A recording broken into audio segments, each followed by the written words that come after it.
Sorria. O forasteiro fora enganado com habilidade. A porta iluminada, a patrulha marchando, tudo meticulosamente planejado pelo terceiro guerreiro que havia corrido à frente por outra avenida. O estranho fizera exatamente o que ele esperava. Não era de espantar o sorriso satisfeito em seus lábios. Com aquela saída bloqueada, Turan voltou pelo corredor, avançando com cautela e silêncio.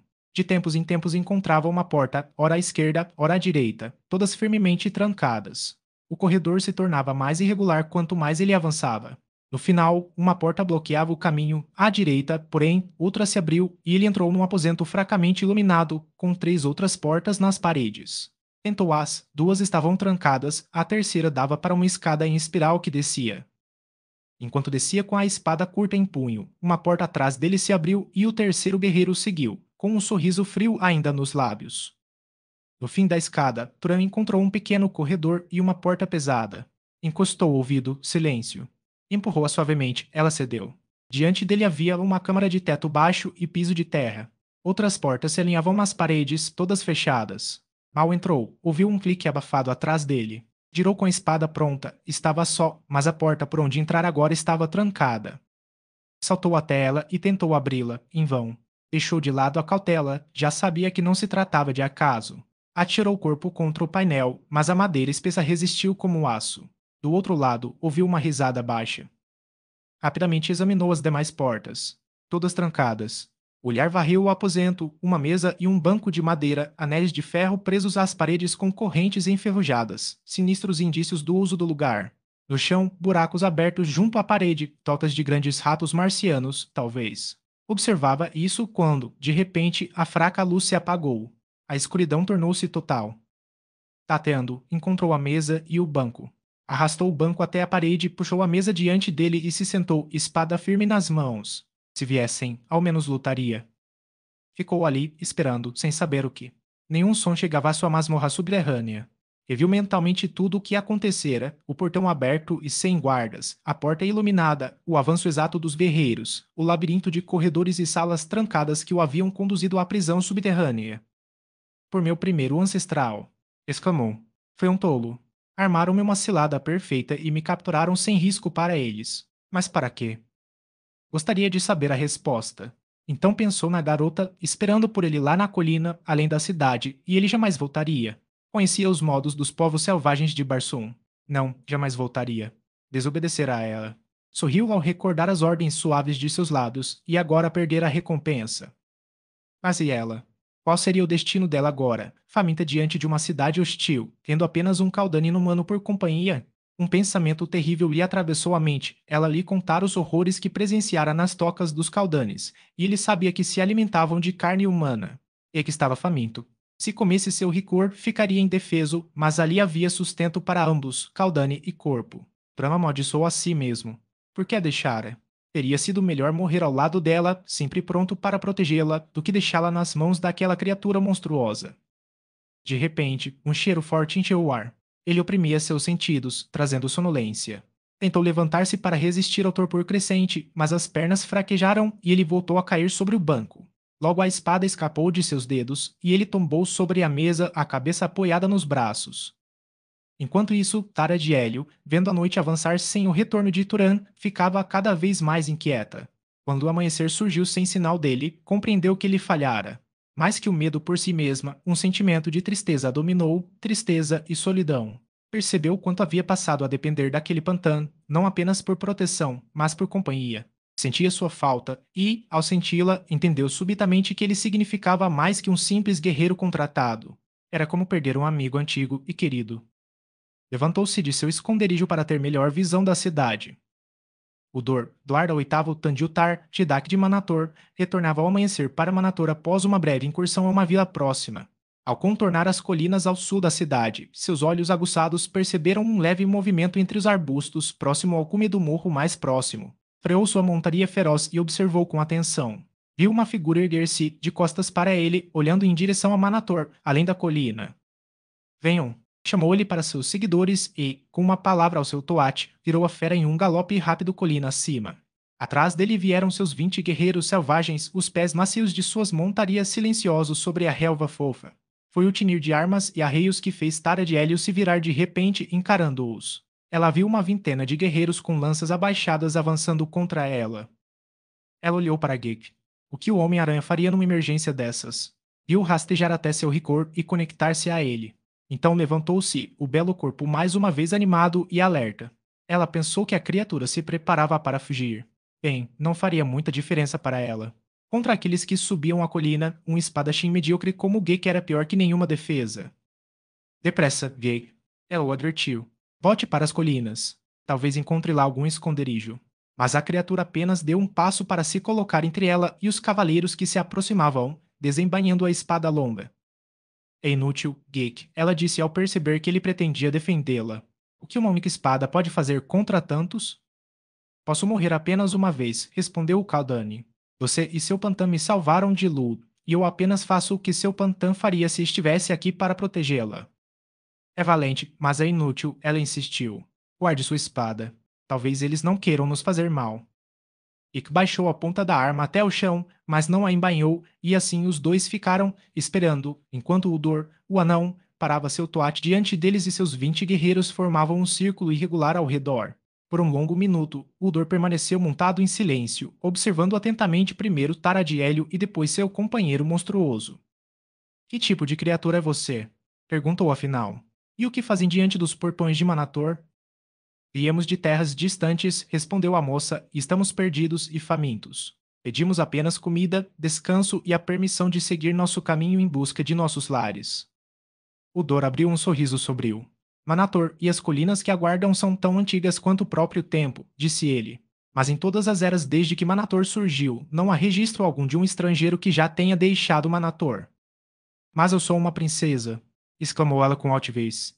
E meu país não está em guerra com o seu. Você deve ajudar a mim e aos meus companheiros e nos auxiliar a voltar para nossas terras. É a lei de Barson. Manator conhece apenas as leis de Manator, respondeu o Dor. Mas venham. Iam conosco para a cidade, onde você, por ser bela, não precisa temer nada. Eu próprio a protegerei, se o Tara assim ordenar. Quanto ao seu companheiro. Espere. Você disse companheiros. Há outros com vocês. Você vê o que vê, respondeu Tara com desdém. Como seja, disse Uldor. Se houver mais, não escaparão de Manator. Mas, como eu dizia, se seu companheiro lutar bem, ele também poderá viver, pois lutar é justo e justas são as leis de Manator. Venham. Que hesitou. É inútil, disse a moça, vendo que ele estava disposto a lutar até o fim. Vamos com eles. Por que colocar sua lâmina fraca contra as deles quando seu grande cérebro deve ter alguma forma de vencê-los? Ela falou rápido, num sussurro. Você tem razão, Tara de Hélio, ele respondeu, guardando a espada. E assim desceram a colina rumo aos portões de Manator, Tara, princesa de Hélio, e Geek, o Kaldane de Bantum, cercados pelos guerreiros selvagens e pintados de Uldor, anão do oitavo Tandiltar, Didac de Manator. A luz ofuscante de Barsuma envolvia Manator em um halo de esplendor quando a moça e seus captores entraram na cidade pelo portão dos inimigos. Ali o muro tinha uns 15 metros de espessura, e as paredes do corredor interno eram cobertas por prateleiras paralelas de alvenaria, do chão ao topo.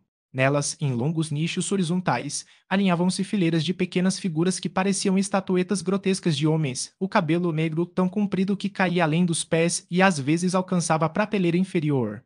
As figuras mal tinham 30 centímetros de altura e, não fosse pelo tamanho diminuto, poderiam ser corpos mumificados de homens que um dia viveram. A garota notou que, ao passarem, os guerreiros saudavam as figuras com suas lanças, como fazem os soldados de Barsum em gesto de cortesia militar. Depois seguiram para a ampla Avenida Lane, que corria imponente rumo ao leste. De cada lado erguiam-se grandes edifícios magnificamente trabalhados. Pinturas de grande beleza e antiguidade cobriam muitas paredes, suas cores suavizadas pelas eras. Nas ruas, a vida da cidade recém-desperta já pulsava. Mulheres com trajes brilhantes, guerreiros emplumados com os corpos pintados, artesãos armados mas mais modestamente vestidos seguiam seus caminhos nas tarefas do dia. Um enorme zitidar, magnífico em arreios ricos, fazia seu carro de rodas largas ressoar sobre o pavimento de pedra em direção ao portão dos inimigos. Vida, cor e beleza combinavam-se num quadro que encheu os olhos de Taradielio de admiração, pois ali estava uma cena tirada do passado morto de Marte. Assim haviam sido as cidades dos fundadores de sua raça antes que Troxeus, o mais poderoso dos oceanos, desaparecesse da face do mundo. E dos balcões de ambos os lados homens e mulheres observavam em silêncio a cena abaixo. O povo na rua olhava os dois prisioneiros, especialmente o disforme Geek, e chamavam aos guardas com perguntas ou comentários, mas os que assistiam das sacadas não falavam, nem sequer viravam a cabeça para acompanhar sua passagem. Havia muitas sacadas em cada edifício, e todas estavam ocupadas por grupos silenciosos de homens e mulheres ricamente vestidos, com aqui e ali uma criança, embora até as crianças mantivessem a mesma quietude rígida dos adultos. Ao se aproximarem do centro da cidade, a moça viu que até os telhados estavam tomados por esses espectadores imóveis, ornados e engalanados como para um dia festivo cheio de música e risos, mas nenhum riso brotava daqueles lábios mudos, nem qualquer som saía dos instrumentos que muitos seguravam com dedos enfeitados de joias. Então a avenida se alargou numa imensa praça, ao fundo da qual se erguia um edifício majestoso, reluzindo branco em mármore puro no meio dos edifícios coloridos ao redor, com seu gramado escarlate e arbustos de folhagem verde e flores vivas. Para lá Udor levou os prisioneiros e sua guarda até uma grande entrada arqueada diante da qual 50 guerreiros montados barravam o caminho. Quando o comandante reconheceu Udor, os guardas recuaram para os lados, abrindo uma larga passagem por onde o grupo entrou. Logo dentro da entrada havia rampas inclinadas subindo de ambos os lados. Udor virou à esquerda e os conduziu até o segundo andar, seguindo depois por um longo corredor. Ali passaram por outros homens montados e, nas câmaras de ambos os lados, viram mais deles. Às vezes uma rampa levava para cima ou para baixo. Um guerreiro, sua montaria em galope total, surgiu repentinamente por uma dessas passagens e passou veloz por eles, a caminho de alguma missão. Até aquele momento, Ara de Hélio ainda não vira um único homem a pé dentro daquele imenso edifício, mas, quando uma curva Udor os conduziu ao terceiro andar, ela avistou câmaras onde muitos toates sem cavaleiros estavam presos, e outras salas adjacentes onde guerreiros desmontados descansavam à vontade ou jogavam jogos de destreza e de azar, e muitos deles jogavam jetan. Em seguida, o grupo passou para um vasto salão de estado, tão magnífico quanto qualquer aposento que até mesmo uma princesa da poderosa Hélio já houvesse contemplado. O teto arqueado, que se estendia por todo o comprimento do salão, resplandecia com incontáveis lâmpadas de rádium. As grandiosas arcadas iam de parede a parede, deixando o vasto piso livre sem uma única coluna. As próprias arcadas eram de mármore branco, aparentemente talhadas em enormes blocos únicos, os quais cada arco fora cortado inteiro. Entre as arcadas, o teto era incrustado com pedras preciosas em torno das lâmpadas de rádium, pedras cujo fogo cintilante e cujas cores deslumbrantes enchiam todo o aposento com uma beleza quase real. Essas joias desciam pelas paredes em uma espécie de franja irregular por alguns metros, dando a impressão de um véu magnífico e multicolorido pendendo sobre o mármore branco. O mármore, por sua vez, terminava cerca de 2 metros acima do chão e daí até ao piso as paredes eram revestidas em ouro maciço. O chão, também de mármore, era ricamente incrustado com ouro. Naquele único salão havia um tesouro que equivaleria à riqueza de muitas grandes cidades. Mas o que mais prendeu a atenção da jovem não foram as fabulosas riquezas que a cercavam, e sim as fileiras de guerreiros magnificamente armados que, montados em seus toates, lateavam o corredor central. Postados em silêncio e imobilidade, fileira após fileira até as paredes distantes, nenhum deles moveu sequer uma pálpebra ou fez o ouvido de sua montaria estremecer quando o grupo passou. O salão dos chefes sussurrou um dos guardas, notando o interesse da prisioneira.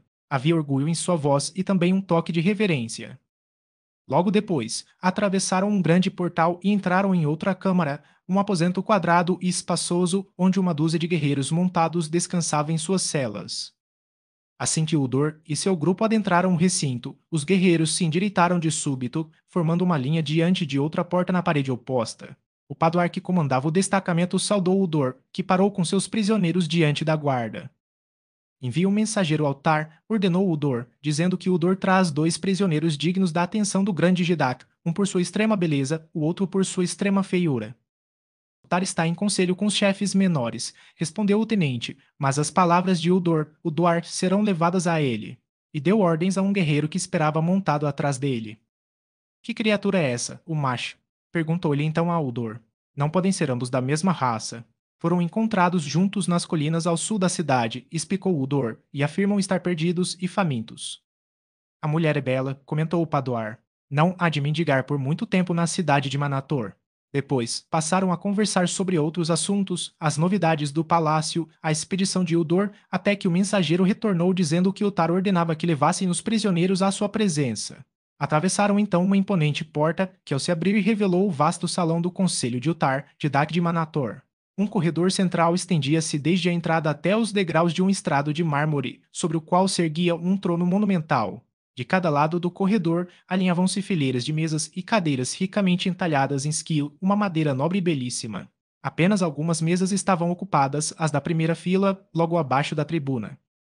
Na entrada, o Dor desmontou, acompanhado de 4 homens que formaram um círculo em torno dos 2 prisioneiros. Então, todos avançaram em direção ao trono, seguindo a poucos passos atrás de Udor. Ao parar ao pé dos degraus de mármore, o olhar altivo de Taradiel pousou na figura do homem entronizado acima dela. Ele estava ereto, mas sem rigidez, uma presença dominadora envolta no esplendor bárbaro que os chefes de Barsum tanto prezavam. Era um homem alto, belo, cuja perfeição física era ligeiramente maculada apenas pela frieza dos olhos altivos e pelo toque de crueldade insinuado nos lábios demasiadamente finos. Bastava um único olhar para perceber que ali estava um verdadeiro governante, um Jedak guerreiro, capaz de ser adorado, mas jamais amado, um líder por cujo menor favor seus guerreiros lutariam para morrer. Aquele era o Tar Jedak de Manator, e, ao vê-lo pela primeira vez, Taradiel não pôde deixar de sentir uma certa admiração por esse chefe selvagem que tão virilmente encarnava as antigas virtudes do deus da guerra. O Dor e o Jedak trocaram as saudações formais de Barsum e o primeiro relatou os detalhes da descoberta e captura dos prisioneiros. O Tar observou ambos atentamente enquanto o oficial falava, sem revelar no rosto o que se passava por trás daqueles olhos impenetráveis. Quando o relato terminou, o Jedak fixou o olhar em Gek. E você? Perguntou ele. Que tipo de criatura é? De que terra vem? Por que está em Manator? Sou um Kaldani, respondeu Gek, o mais elevado tipo de ser criado sobre a face de Barsum. Somente você é matéria. Venho de Bantom. Estou aqui porque estávamos perdidos e famintos. E você? O Tar voltou-se bruscamente para Tara. Você também é um Kaldani. Sou uma princesa de Hélio, respondeu a moça. Fui prisioneira em Bantom. Este Kaldani e um guerreiro da minha raça me libertaram. O guerreiro nos deixou para procurar comida e água, provavelmente caiu nas mãos do seu povo. Peço que o liberte, que nos deem alimento e bebida e nos deixem seguir nosso caminho. Sou neta de um Jedak, filha do Jedak dos Jedaks, o senhor da guerra de Barsum. Peço apenas o tratamento que meu povo concederia a você ou aos seus. Hélio, repetiu o Tar. Nada sei de Hélio. E o Jedak de Hélio não governa Manator. Eu, o Tar, sou o Jedak de Manator. Eu sozinho governo. Protejo os meus. Jamais viste um homem ou uma mulher de Manator cativos em Hélio. Por que, então, eu protegeria o povo de outro Jedak? Cabe a ele protegê-los. Se não pode, é fraco, e seus súditos devem cair nas mãos dos fortes. Eu, o Tar, sou forte. Ficará comigo. E apontou para Gek. Isso aí. Sabe lutar. É corajoso, respondeu Taradiel, mas não possui a habilidade com as armas que o meu povo tem. Então não há ninguém que lute por você. Perguntou Tar. Somos um povo justo, continuou ele, sem esperar resposta, e se houvesse alguém para lutar em seu nome, poderia conquistar a liberdade para si e para você. Mas o Dor me assegurou que nenhum estrangeiro jamais partiu de Manator, replicou ela. O Tar deu de ombros. Isso não prova a injustiça de nossas leis, respondeu, mas apenas que os guerreiros de Manator são invencíveis. Se tivesse vindo alguém capaz de derrotá-los, esse teria conquistado sua liberdade. Então traga o meu guerreiro, disse Tara com altivez, e verá uma arte de espada que as ruínas desta cidade decadente jamais testemunharam. Se não há truque em sua promessa, já podemos nos considerar livres. O Tar sorriu mais amplamente e Uldor também sorriu. Os chefes e guerreiros presentes se entreolharam, murmuraram e riram. E Taradiel soube, naquele instante, que havia engano naquela pretensa justiça. Ainda assim, por mais sombria que fosse a situação, ela não deixou de ter esperança, pois era filha de Dion Carter, o senhor da guerra de Barsum, cujo famoso desafio ao destino, ainda vivo, permanecia a defesa suprema contra o desespero. Ao lembrar-se do pai, o queixo nobre de Tara ergueu-se um pouco mais. Ah, se ele soubesse onde ela estava, pouco haveria a temer. Os exércitos de Hélio bateriam às portas de Manator, os grandes guerreiros verdes, aliados selvagens de Dion Carter, subiriam dos mares mortos em busca de pilhagem e glória, e as majestosas naves de sua amada frota sobrevoariam as torres e minaretes indefesos da cidade condenada, que só poderia salvar-se pela rendição e por um tributo digno de um império. Mas Dion Carter não sabia. Havia apenas mais uma pessoa em quem ela poderia ter esperança, Turan, o Pantan, mas onde estaria ele? Ara vira sua espada em ação e sabia que era empunhada por uma mão de mestre, e quem compreenderia melhor a arte da espada do que Taradiel, que a aprendera sob a orientação constante do próprio Dion Carter? Ela conhecia truques que anulavam até uma força física muito superior à sua e dominava um método de ataque que poderia ser, ao mesmo tempo, a inveja e o desespero